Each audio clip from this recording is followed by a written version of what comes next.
Walking home. This was the scariest and strangest thing that has ever happened to me. In retrospect, I think it was probably just a really bad prank pulled on me by a teenager or somebody.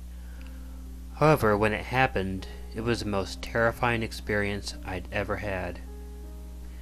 At the time, I lived in a really old subdivision that had very few houses left in it. About a decade before my family moved in, a highway was built right next to the housing area. The pavement made the land less absorbent, and during a storm, the water would pour off the highway, go down the hill, and flood my neighborhood.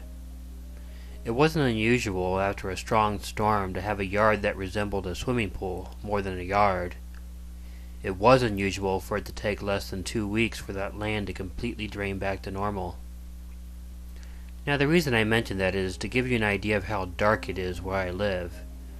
Most of the houses were built in the 1950s, and there were only street lamps on the main street in the subdivision. The branched off streets where the houses actually were didn't have street lamps, and they were only lit by the front lights of the houses. Not long after my family moved in, many residents were complaining about the constant flooding. Eventually, FEMA offered to buy out the houses. The majority of people sold, but there were a few families that didn't. The price they offered my family was not enough to pay off our mortgage, so my parents would have lost money if they sold. So we stayed. The houses that were sold were all demolished, and there were very few left. Trees and brush and all sorts of things grew in the old lots, and a lot of the area actually became very swampy. My house had previously been the 10th house on the street, and it actually became the first house and only house on my street. All the lighting from the other houses was gone, and my street became a dark marsh. If you were walking on the street towards my house at night, it was very dark. If there was no moon in the sky, it was completely pitch black. Now, the night my story takes place was in the late fall. I was at the house alone. My parents had gone to my grandma's house, and I didn't feel like going. I have a very bad caffeine addiction, and I was almost out of coffee and Coke. I had been hoping to make it to the next day so I could walk to the store and buy some more. Being 15, I didn't have a car. However, at about 11 p.m., I began feeling the familiar beginning of a caffeine headache. I knew I had to nip it in the bud, so I decided I would walk to the nearby gas station and get a cherry Coke. When I walked outside, I noticed it was a particularly dark night. I had the porch light on, so I didn't notice how dark it was until I'd gone a bit into the street. After a while, I couldn't see anything. I held my hand up in front of my face and was shocked that I couldn't see it at all. I couldn't see my feet. I couldn't see the street. I couldn't see anything. I considered going back home, but then I felt a mild throb in my temple, and I knew I had to continue. I basically had to just keep walking forward, listening to my feet hit the pavement. This prevented me from going off the street and into the marsh. It was a heady experience. I eventually got to the main street. I saw a light up in the distance, and I got to the highway and eventually the Thornton's gas station. I got a huge Coke and put a few squirts of cherry syrup in it. I told the cashier how dark it was on my street and that I was pretty scared to walk through that darkness again. She offered to give me a ride back. She knew me because I always got a drink from there practically every day. Of course, I turned her offer down because, I'm a guy and I didn't want to admit that I was that scared. My heart was beating hard as I walked back. When I got closer to the street I lived on, I had to tell myself what I was afraid of was only in my head. It's only the unknown that's scary. When you walk by yourself in the dark, you generally feel relieved and not scared when you see somebody else walking around. It's only when you're alone that you're truly freaked out. It's all in your mind. So I stepped onto my street and I decided to be resolute. I told myself there was nothing to be scared of. So I began walking. hearing the sound of my shoes once again clopping against the pavement. Eventually, I came to the part of the street where I was practically blinded. I felt my heart begin to speed up, and I felt extremely foolish. Part of me wanted to just run and get it over with, but I really didn't want to run in the pitch dark. I might fall down on my face. I just controlled my breathing and kept walking. It was then that I heard the scariest thing I've ever heard in my life. It was a human voice very close to me, and it simply said, "I'm going to murder you." My flight instinct kicked in, and I hauled ass towards my house. I have never run that fast before, and I likely will never run that fast again. I ran into the driveway, fumbled with my key, ran into the house without looking behind me, locked the door, bolted it, and ran to my bedroom where I hid in a corner. I immediately called the county sheriff because I lived in an unincorporated area and there was no police force there. It took them 45 minutes to arrive from the county seat, and they couldn't do anything about it then. Well, for the rest of my time alone, I only went outside during the day. It probably really was just a teenager playing a joke on me or something. I mean, who really knows? But I wasn't willing to take a chance. I'm sure many people who have actually been murdered didn't really think they were about to before it happened. The Cannibals.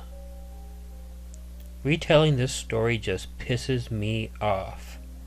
I mean, really pisses me off like you couldn't begin to believe. But I think that your life is an accumulation of stories, and many of those stories need to be told. It's possible that hearing a story about a stupid thing that someone does to their kids may make another jackass think twice before they attempt to do the same stupid crap as this guy did. In the late 1970s and early 1980s, there were a flurry of movies about cannibals released. They were pretty much all grisly and nasty movies with little plot to them, lots of blood, and for some bizarre reason, at least one castration scene. After my parents' divorce, we lived with my dad for a few years. I was the middle kid at 11, my older brother was 13, and my sister was 6. My dad was a severe alcoholic, but he got custody of us because he had a good lawyer. After the divorce, he basically used us as currency in order to make my mom feel bad. He was a dreadful excuse for a human being who drank himself into oblivion and would actually drive us children around while he was blasted out of his mind. Now, you probably wonder what drinking and cannibal movies have to do with each other. Well, normally they wouldn't have anything. But our dad would get really drunk and force us to watch these disgusting films with him.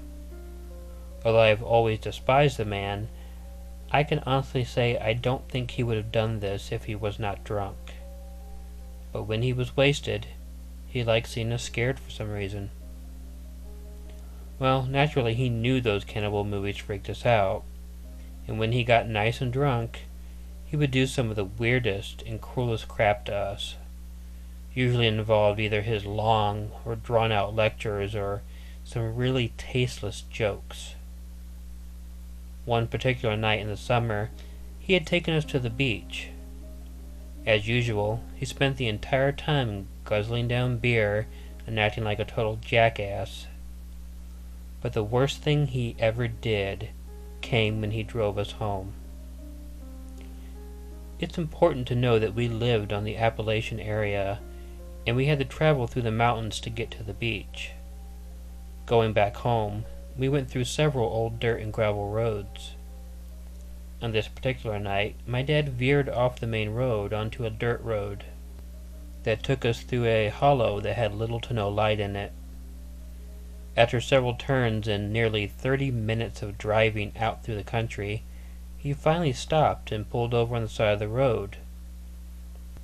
We were stopped by what looked like a trail that quickly disappeared into the trees on the hill. My other brother, sitting in the front seat, asked my dad why the hell we were parking there. Well, my drunken idiot of a father told us that he had brought us out there to warn us about something. Yeah, you heard me right. He went out there to warn us about something in an area that not only we had never been in, but had no way to get to. Living high up on the hill, following the trail, according to my dad, a family of inbred hillbillies lived in an old run-down cabin. He explained to us that they had to inbreed because they only liked to eat human flesh, and because it was difficult to get people to eat without being caught, they had to kill everyone they came across. And because of that, they could only mate with their relatives because their relatives were the only people they wouldn't eat. Well, we of course got scared and pleaded with my dad to take us home or at least to get out of there. He didn't. Our father told us that the only way the hillbillies would come down and get us is if the lights were turned out. He said they would wait up on the hill for a car to pull over, and then once the engine died and the lights went off, they would come down. My brother seemed to be remaining calm, but my younger sister began pleading with my dad to leave. And then my dad did the douchiest thing he ever did in his life. He shut the car off and then slowly turned off the car lights. Well, as to be expected, all three of us kids began screaming and crying, begging him to turn the lights back on. The sick bastard was actually laughing at his terrified children. Then I noticed it. Up on the trail, right where it disappeared into the trees, I saw it. Two people were standing almost out of view, but they were definitely standing there, watching our car. They were both dressed in white and had blonde hair, but it was hard to tell anything else about their features because it was so dark.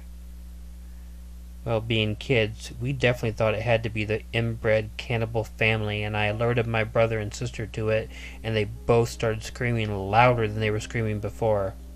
I guess my asshole father finally had his fill of his jackassery and decided to start the car up. He flipped the lights on and then started the car. The minute that he did, I saw the two people on the hill immediately start running towards the car. "Dad, get us out of here! They're coming!" I yelled. My asshole father shot me a look of annoyance, and when he did, he saw exactly what I saw.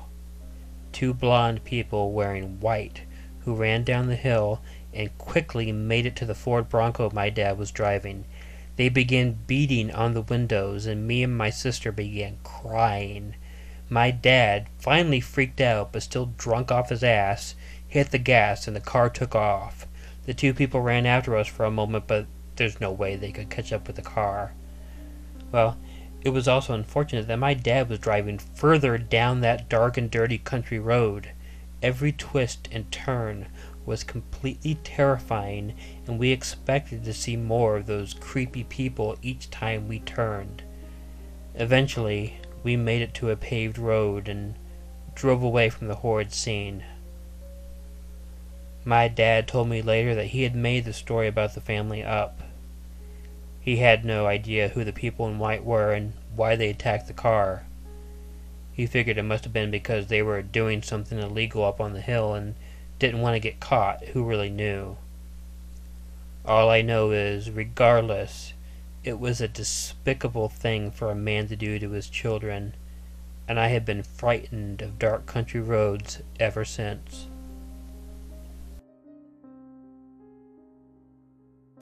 Hello all, this is Killer Orange Cat. I hope you enjoyed the 2 stories for this video.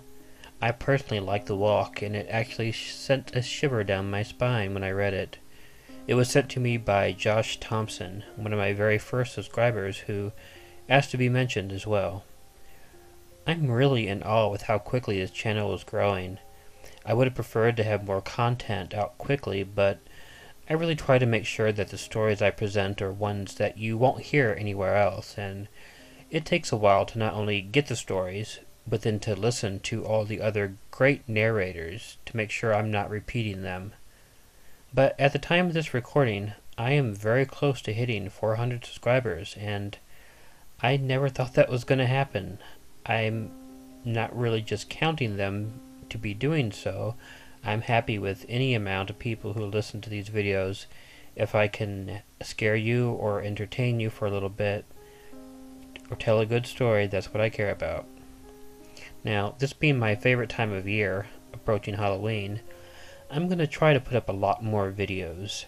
I have a really ambitious idea for a Halloween video that would really depend upon my listeners participating if they decide to do so, and I'll have a video up about that in the next day or two.